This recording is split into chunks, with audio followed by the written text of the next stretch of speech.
our first keynote slash fireside chat with the great and powerful John Chambers. So I am going to introduce Steve Rao, who will be taking over and leading the session. Steve, take it over. Well, thank you, Mark and Keith, and everybody here today. I want to thank all the startups and investors that are here. You guys are the leaders of our state as we revitalize and revamp our economy. And we could not be more excited today to welcome a man who really needs no introduction, my West Virginia family friend and brother, John Chambers. I had the honor of knowing his mother and father for much of my life, his sister, brother-in-law, and there's a lot of people in West Virginia watching this too. And Suresh Shanmugam is joining later. He grew up in Charleston too. So I want to just thank John for taking time to be here, and Diane Adams for connecting us last year when he was in Raleigh. I'm going to introduce him, and then we're going to jump right into a fireside chat. But when we at the Startup Summit talked about who we would have to come and kick this event off, we could not think of a better person than John Chambers. Think of it, folks. I mean, John, as the CEO of Cisco in 20 years, grew a company from 70 million to $47 billion when he stepped down as CEO. During that time, he acquired over 800 companies. He grew market share. He led the company through a number of downturns, which he might talk about today.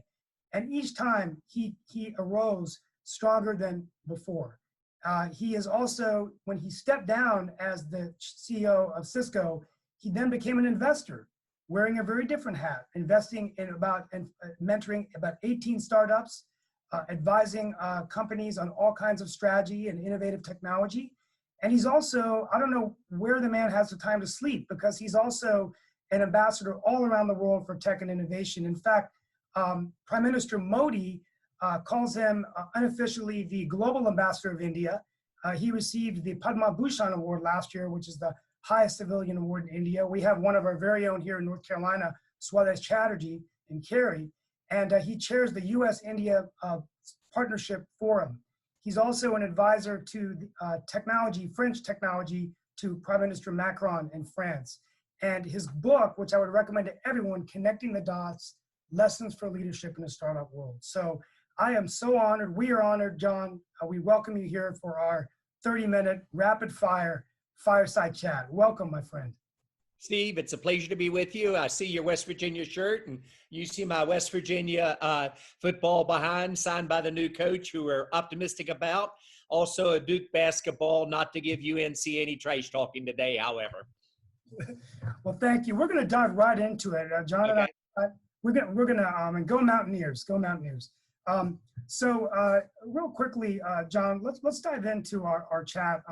So, one of the things you talk about in your book, and I've heard you talk about it in Raleigh last year and around the country, is having a playbook. Throughout your entire career, you have preached about having a briefing, a book to be prepared. And so in the middle of a pandemic, many people here are afraid and uncertain, and we want to know what should be our startup COVID-19 playbook today as we deal with this pandemic, COVID-19. Originally, Steve, if you had asked me as a young CEO, I would have said a playbook and process are dirty words. That's bureaucracy. And what I realized is actually I have a playbook for almost every move I make, which allows me to move with speed that others cannot. We have invested in over 800 companies, you said, at Cisco, and acquired 180 of them. We could do an acquisition of a $3 billion company that I didn't even know on a Thursday night, have a handshake Friday midday, announced to the stock market Monday a $3 billion acquisition, because we had the plays down. This is my 6th financial crisis. What's interesting is for most of the people on this broadcast, it is your first, especially in terms of being at a high level in the company. Normally we have a problem every 5 years. We had 12 years of great economic growth. It is my 3rd pandemic. And I've done everything from bird flu to SARS, et cetera. This is by far and away the most serious, and it's my 4th supply chain issue. So my playbook in terms of how you handle crisis management, of which a economic downturn is one, and combined with crisis management on a pandemic is the second one, is the same. You basically take a look at your business, how much of your challenges are self-inflicted and how much are market-driven. And don't go with the excuse, everything's a market problem. If you had a problem with quality before, it will get amplified here. If you were late and didn't have the differentiation in your product, that will also be an issue for you. So determine what the mix is, and it's usually a combination. Let's, for purpose of discussion, assume it's all COVID related for now. Then you basically say, what are the 3, 5, 7 programs you're going to run to guide you through this? And you paint the picture for your employees of what you look like when you come out of it. The foundation building blocks that you run are usually around cash preservation and generation. The second's usually around customers. Third's usually around employees. Fourth is around looking at your portfolio. Do you trim it carefully? How do you manage through it? You have to bring your expenses in line quickly, ideally once. And that's a mistake a lot of people make, is they do one cut, then another cut of expenses. And what you do is you wear down your organization. I do them once, deeper than I think I need. I assume that it'll last longer than I think for it. And then I say my metrics around which we're going to guide the success, and whether it's cash or whether it's customer relations or whether it's with the employees, etc. And then I report on a regular basis back to my shareholders, to the employees, etc. You got to be visible. Don't hide. Paint the picture of what it's going to look like when you come out. It's natural to be scared. First couple I went through, I'm not sure I'm capable of doing this. But you will become more a product of how you handle your setbacks than the successes you have. Now, most of my companies have already done, out of my 18 that I'm coaching directly, and probably another 100 that I'm involved with regularly, and I'm not sure it's fair, but I get my pick of the litter anywhere in the world, have already gone that first set of plays. Crisis Management 101, the downturn. Now, if you've already done that, now's the time you do that Texas two-step or the Silicon Valley two-step, where you begin to say, I want to paint a very good picture of how we're going to break away when we come out. Most companies break away during the downturns. During the good times, it's hard to gain a point or two of market share. And most great high-tech companies actually grew and eliminated their competition during the downturns. That's true of a Google, a Facebook, a Cisco, a Microsoft. You could go through the whole gamut in terms of the approach. So that's the playbook that I recommend running. It's not fancy, but it is remarkably accurate. John, thank you. One thing I forgot to mention to everybody who's tuning on the radio, I want to thank Radio Murchie for sponsoring this. So this is being broadcast all over the North Carolina and different cities around the country. So I want to thank them. So John, as a follow-up on that playbook, one thing that jumped out at me was, in 2005, when you were dealing with the bird flu, you talked about your investment in telepresence. So that brought to mind to me and our audience this whole notion of customer relationship. Without a happy customer, there's less revenue. Without revenue, you can't grow. And it's hard to balance growth with uncertainty where you're trying to survive. So can you just share some light with us on how we can make those pivots as startups, whether you're advising CEOs of your own companies or CEOs here today, and a little bit about that telepresence investment that you made and what a difference that made for Cisco down the road? So in the sequence you ask them in reverse order, basically when I look at a company and determine what I'm going to do, whether it's investment in Cisco or now invest in my startups, I run the same playbook. I look for a market that is in a business transition enabled by a new form of technology. In simple terms, what Amazon did when they moved from physical to virtual store interface. It's what Cisco did when we moved telecommunications from just voice. We commoditized voice and we moved to video and data in terms of the approach to it. And then what you do is you want to be realistic. Do you have sustainable differentiation? If you don't have sustainable differentiation, you're not going to go anywhere. Thinking you can be that 10th person into a market in a given category and end up surviving long term, even though you're growing initially well, is probably unrealistic. And it's natural to have setbacks and problems. Every startup I know has a problem every week. I'd forgotten about that, what that was like. As a Cisco, I might have one a quarter. My startups have a problem that's serious every week. Good news is I've seen every movie there is to see. I've made every mistake there is to make. So I can usually say, here are the trade-offs, here are the balancing in terms of what you do. To your second part of your question around customers, I am a customer fanatic. I believe everything you do should be about delighting your customers. I'm customer driven. My customers told me who to acquire. They told me when I was doing things right, when I was doing things wrong. If I listened well, they told me which markets I needed to move into. So different than Steve Jobs, who just somehow knew what to build with very little input from customers. Still took him 7 years. I tend to listen to customers, and they usually tell me what I need to do. I paid my whole company on customer satisfaction. I listened to every critical account in the world that was a down network every night, 365 days a year for 20 years, because that's when your customers need you the most. When you handle a downturn, what's your best form of revenue? It is renewals off your existing customer base. What's your second best form of revenue is upsell your existing customers. What's your third and more difficult is about getting new customers in terms of transition. Your job of a CEO, you only have 4 of them. Vision and strategy of the company, develop, recruit, retain, and change the leadership team to implement that vision and strategy. Culture, communications. Communications during the downturn becomes very, very key. Understanding your culture is also important, and articulate it in a way that everybody understands. You can't just say, well, everybody knows it. As you grow, without meaning to, you lose track of the culture. Great companies have unbelievably strong culture. You may like the culture at Oracle, you may not. You may like it at Cisco, may not. IBM, you may or may not. Microsoft, all of them have unbelievably strong cultures.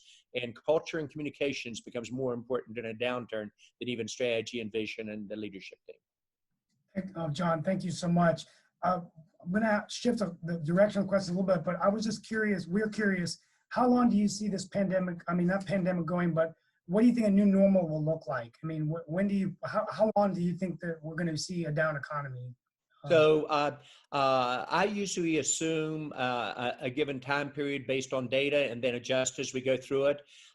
In March, actually February, I began to send a message to my startups. I thought we were in trouble and we needed to change. And it was fairly easy for me to see because I got my customers out of Asia, told me what was going on in Southeast Asia as the pandemic came to that area and people stopped traveling, et cetera, in terms of the issue. I said at that time, it would probably last 3 to 5 quarters. And I'm usually an optimist. And so I got beat up on CNBC and some of the other shows about, well, John, you're a pessimist now. What changed? I'm a realistic optimist and a realistic pessimist. This I felt would be deeper than people thought.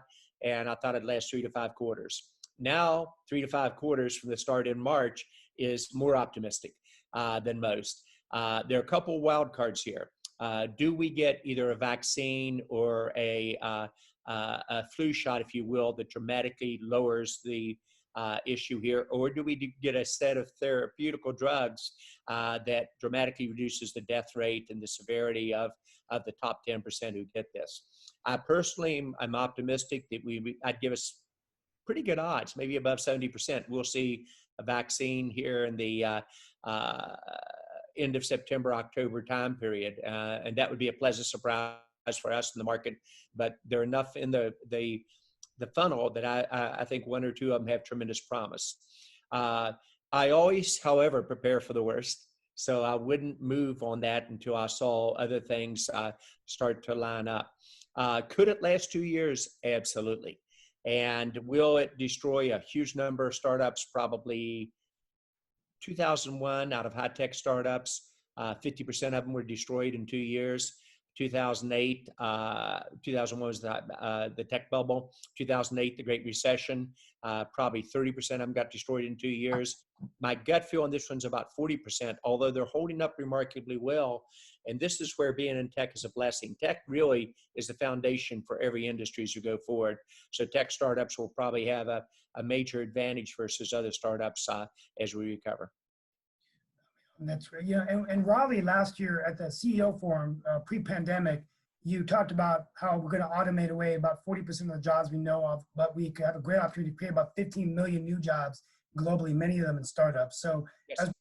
as we look at playbooks, what would be your advice to our governor and our leaders in state and the startup community of what we can do in North Carolina to increase the jobs of startups in our state?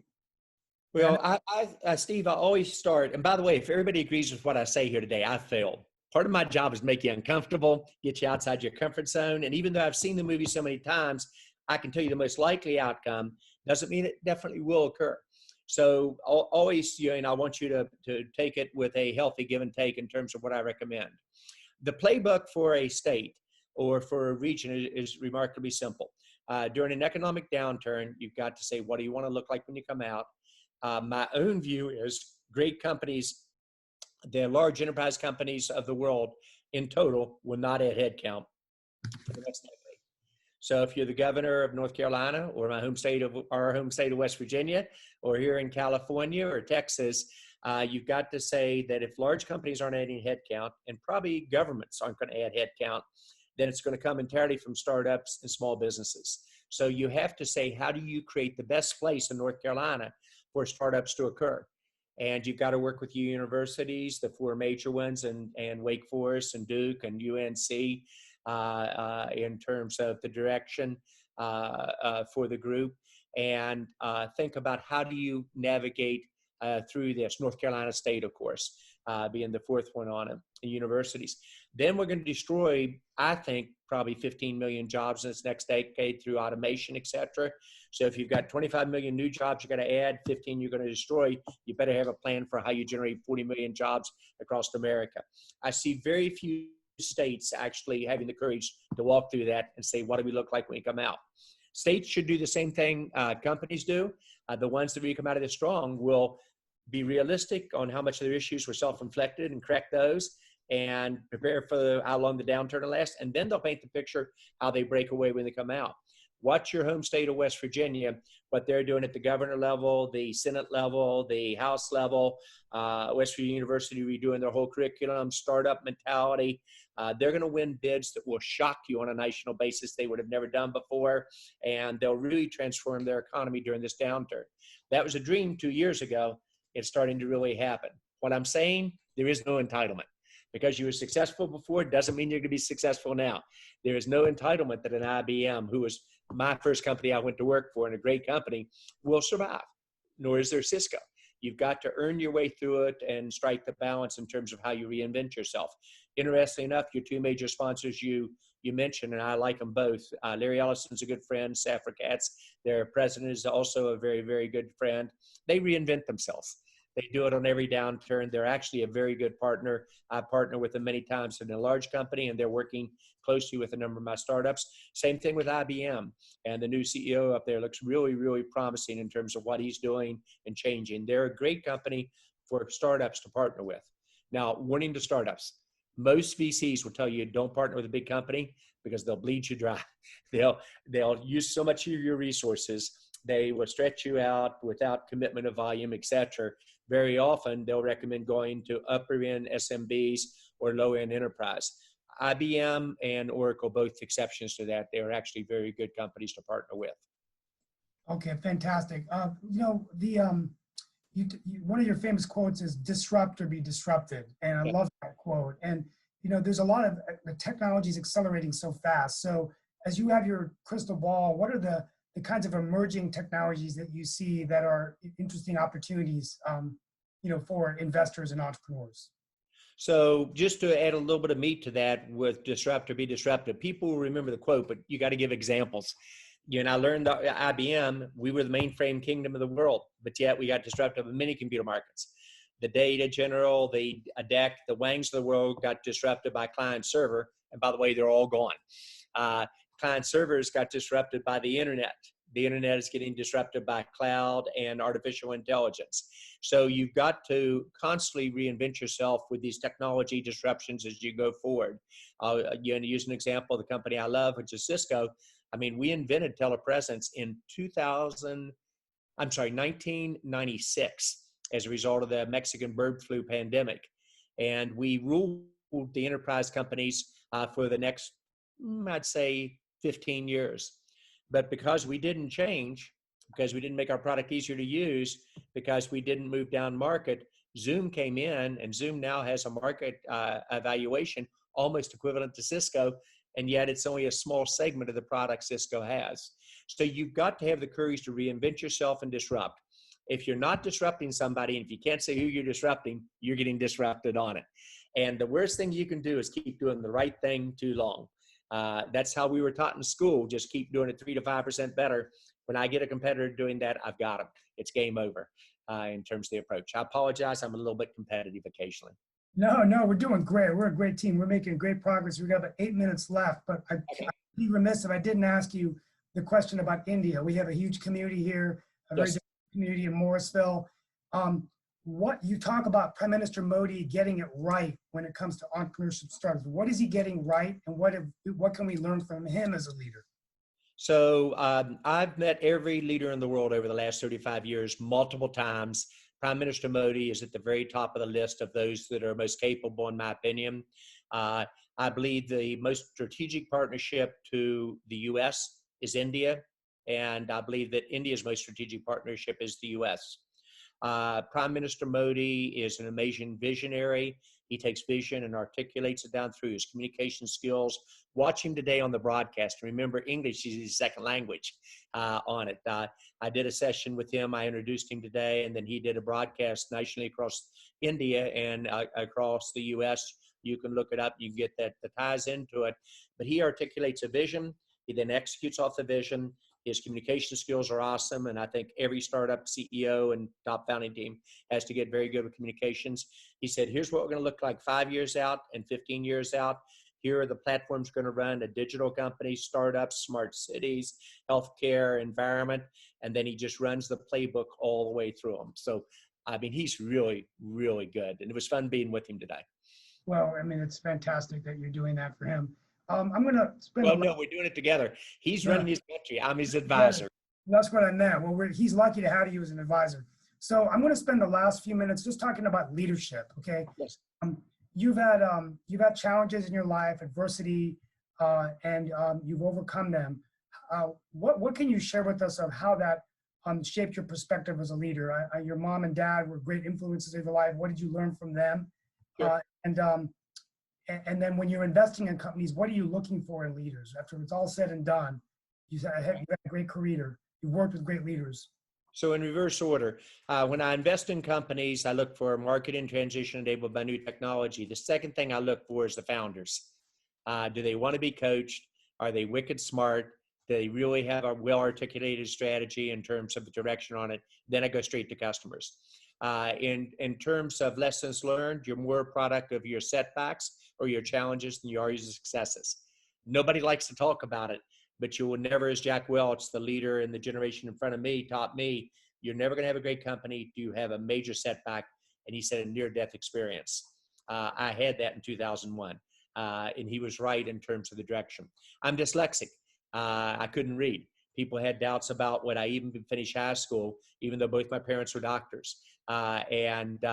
My parents had confidence in me, but they were reading with me each night, which is the exact wrong thing to do. All you're doing is grooving the swing the wrong way on it. And I had a teacher, Mrs. Anderson, who helped me. And it took about 2 to 3 years to learn to work around it. And then I took a weakness and made it a strength. I used to be a terrible public speaker. Now I love it, as long as I'm prepared for it. Lessons from parents. They were doctors. They taught me deal with the world the way it is. Don't waste a lot of time wishing it was different or looking backwards. Deal with where it is today. Position yourself for the future as you go forward. Last word for your audience. I'm worried America's forgetting how to dream, how to really imagine the future. I think we need more startups, i.e. a factor almost 3 times where we are today, to do the job employment we talked about earlier in our conversation, Steve. And so I would encourage you to dream. And then fill in with the dream how you get there, and be realistic on what you have to do to make it happen. Enjoy the moment. I enjoy every moment of every day. I'm going to try to change the world one more time. I'm going to live life to its fullest, and I'm going to give back. I would articulate to each of your startups, get your story and your startup tight, what your culture is, and have fun and dream bigger. That's fantastic. And as I close out, I just want to, one of the stories that you spoke about in your book, not to be a spoiler for anyone who's going to read it, is a fishing trip you took with your father when you were 6 and you almost drowned.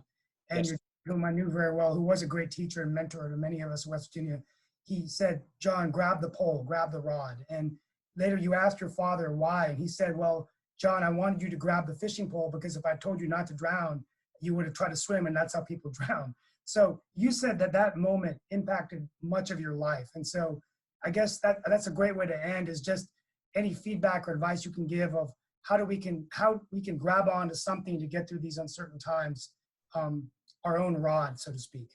Yeah, what Dad did very carefully is he did not want me to panic in the rapids, try to swim against it, and potentially drown. And I was in trouble. And the fact that he calmed me down by yelling, "Don't lose track of the fishing pole." Fishing pole is $5, an ugly black rod. But I held on to it. And each time I came up for air, I was holding on the pole. He got me out. He walked me through. He said, "I did that because I wanted you to remain calm, deal with the world the way it is. Don't swim against the current. Come up, look for your path to shore and do it." And then he did something he never told Mom. He asked, was it okay for him to put me back in the rapids at the top? And with a deep sigh, I said, yeah. And he put me in and I got out myself.